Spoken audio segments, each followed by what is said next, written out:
This elevator is already become a modern one. It's not the original anymore. Back in the day, there used to be a lot of old elevators like this around the Bund here. Especially the ones with those, the mechanical flower indicators above the doors. Slowly rotate as the elevator went up and down. Some buildings around here still remain. They are really beautiful. Super dark here, aperture wide open at f2, and the shutter speed was really slow, maybe 1/8 of a second. I like this one. It's blurry, probably because the shutter was even slower, but the exposure just right. I like the tones, looks good. This building is over 100 years old. It's the Somic building, also known as the Somic Bank building, built in 1921. Architecturally, it's kind of a mix, a clocked system with some British neoclassical elements. And this area used to be a part of the international settlement. I'm back in Shanghai again. This is my second visit in 2025. I brought my film camera with me, but I didn't really have a plan, no list of places. I just walked around this familiar city, especially the French concession area in the western downtown, which I didn't explore in more depth in my last video, and shoot a few rolls of Kodak Double-x black and white. This lens, my Summicron 50mm DR, was serviced last time in Shanghai, and I really like how it renders contrast and tones now. So I've been using it a lot lately. The 50mm frame line in the M6 is pretty small.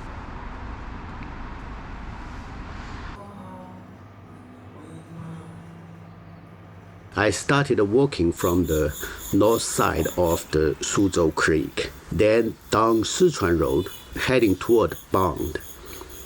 I just walked, took photos, ate some Shanghai food I hadn't had in a long time, and slowly made my way to the Bund.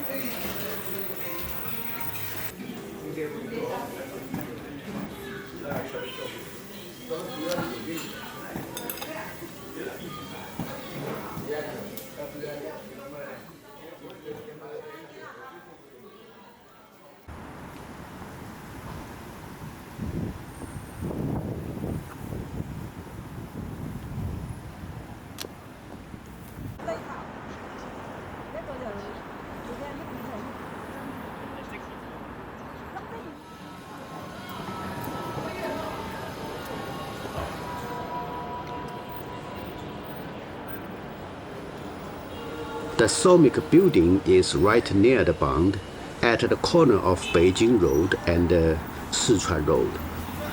Now the upper floors are hotel and restaurants.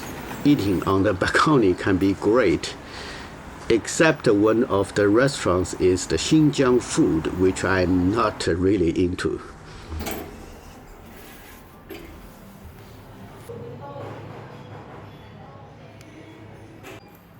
There is a cafe on the ground floor, so I went in for a coffee.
This ship-shaped building in the former western part of Shanghai is packed with tourists every single day.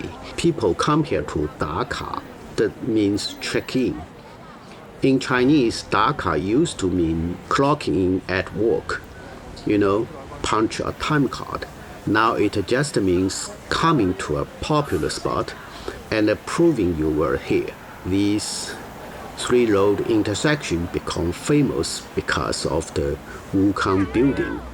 Honestly, the building itself isn't so much special. It was built on a triangular piece of land, so it looks like the front of a ship. It was built in 1924, back when this area was still part of the French concession. It used to be called the Normandy Apartments. Was designed by Laszlo Hudek, a Hungarian architect. Yeah, a lot of Shanghai's old beautiful houses were designed by him. I worked here from the Shanghai.It Road.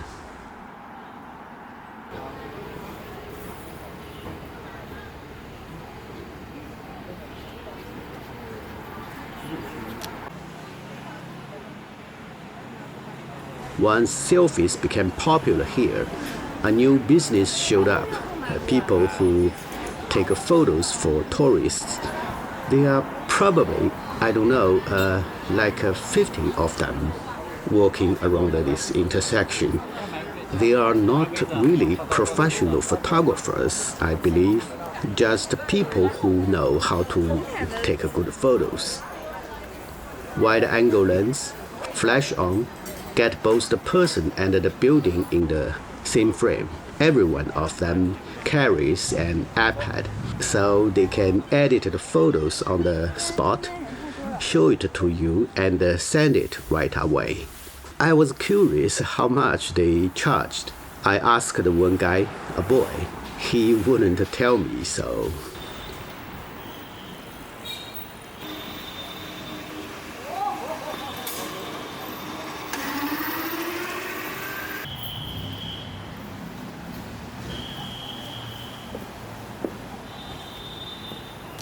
the streets around the Wukang Road used to be really quiet. Now they are crowded. 10 years ago, almost nobody came here. No one cared about this building or the old colonial era architecture nearby, even though they look pretty much the same as it does now. I used to love walking around here. It was peaceful.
The north end of Tianping Road connects to this Wukong building intersection, but if you walk south, it's a bit different.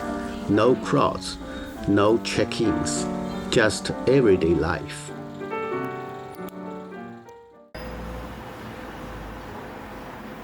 I came here in the morning and grabbed a coffee at Lunu's. I don't know how to pronounce its name. I think it's a French ice cream and dessert place.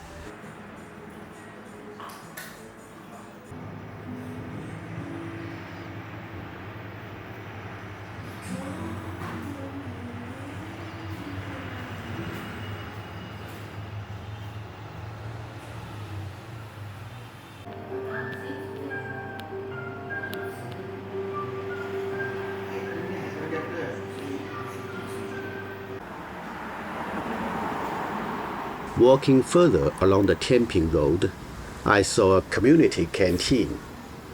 These places are mainly for elderly residents who live this community, but anyone can eat here.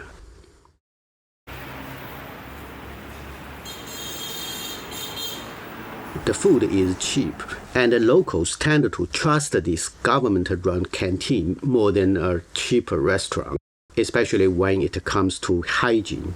A lot of office workers eat here too.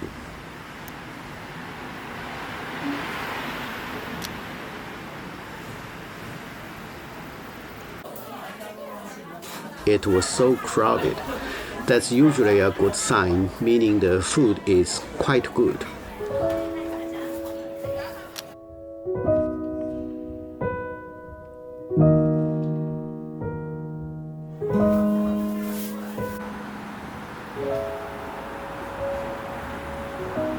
Like Tianping Road, the nearby streets still feel very much like the old French concession.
When I'm in Shanghai, I try to avoid the subway.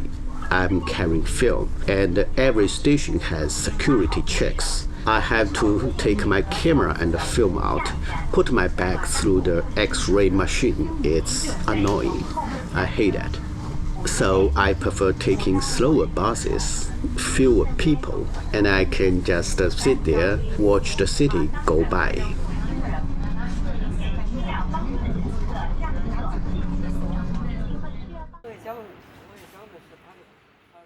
Starting from South Shanxi Road, Julu Road runs all the way to the Changshu Road. It's not very long, but it's full of that quiet, understated French concession vibe. I've always loved this street. It hasn't really changed, just a few more modern restaurants and shops.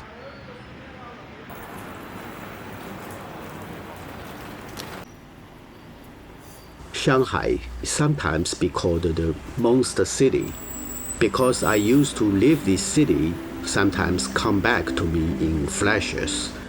But it's not bright or high contrast like Tokyo. It's muted, a bit cold, not the temperature, I mean the feeling, a bit soft.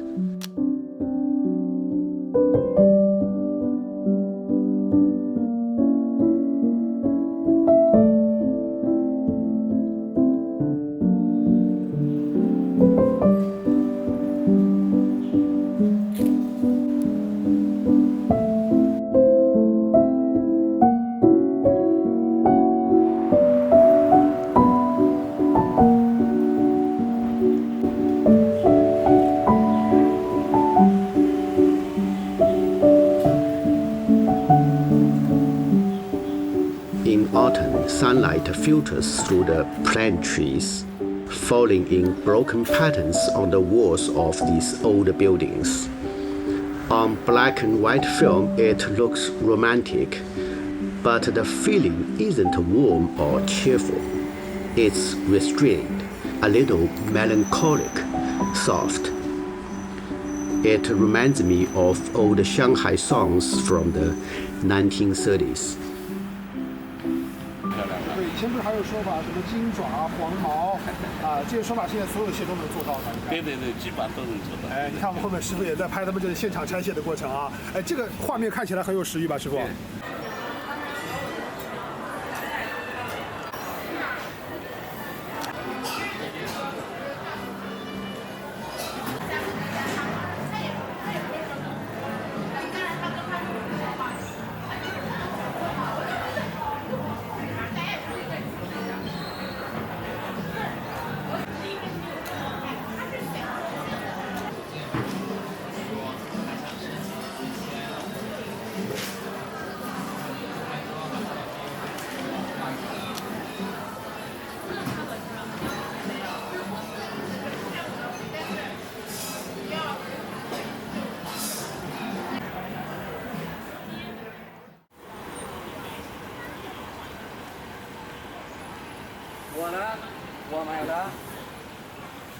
？Shanghai is huge, and honestly, most parts of it now feel like any other Chinese city.